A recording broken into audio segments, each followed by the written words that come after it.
So good day sa ating mga kanyubi. Ngayon ay may lilinisan tayo ditong isang window type aircon at ipapakita ko lamang sa inyo yung dumi nito.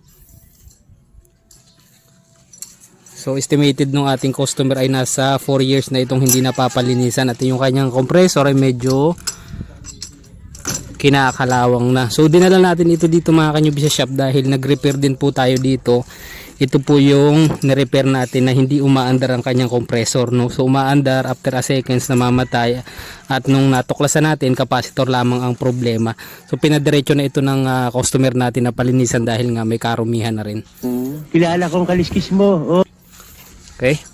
Yung kanyang condenser wala nang halos makita, no? Sobrang dumi na. Ngayon lilinisan na natin to mga kanyubi.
Ganito din.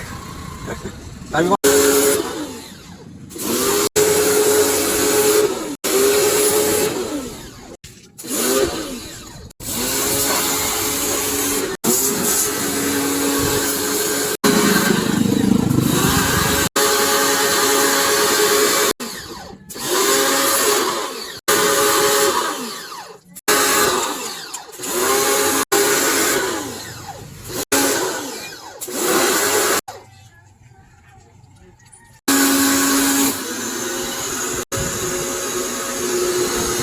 So matapos ang ilang minuto mga kanyubi ng ating paglilinis, ito na po yung ating finished product.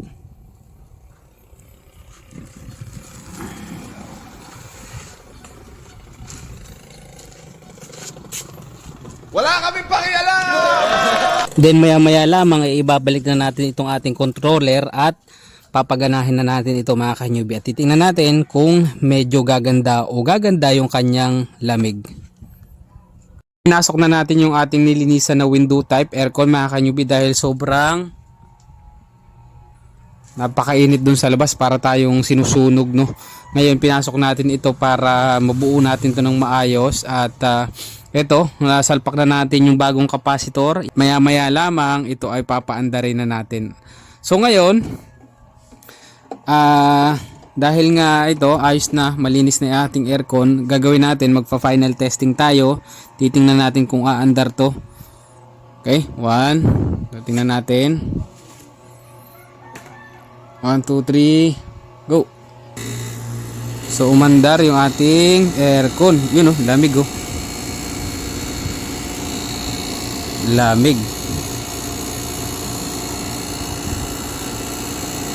So ito yung mga senyales na malinis na yung inyong mga aircon mga kanyubi. Kapag unang arangkada pa lang ng kanyang compressor ay may mararamdaman na kayong agad na lamig dito sa kanyang evaporator fan, dito sa kanyang labasan ng hangin, no? Okay? Yun lang mga kanyubi, salamat po at God bless.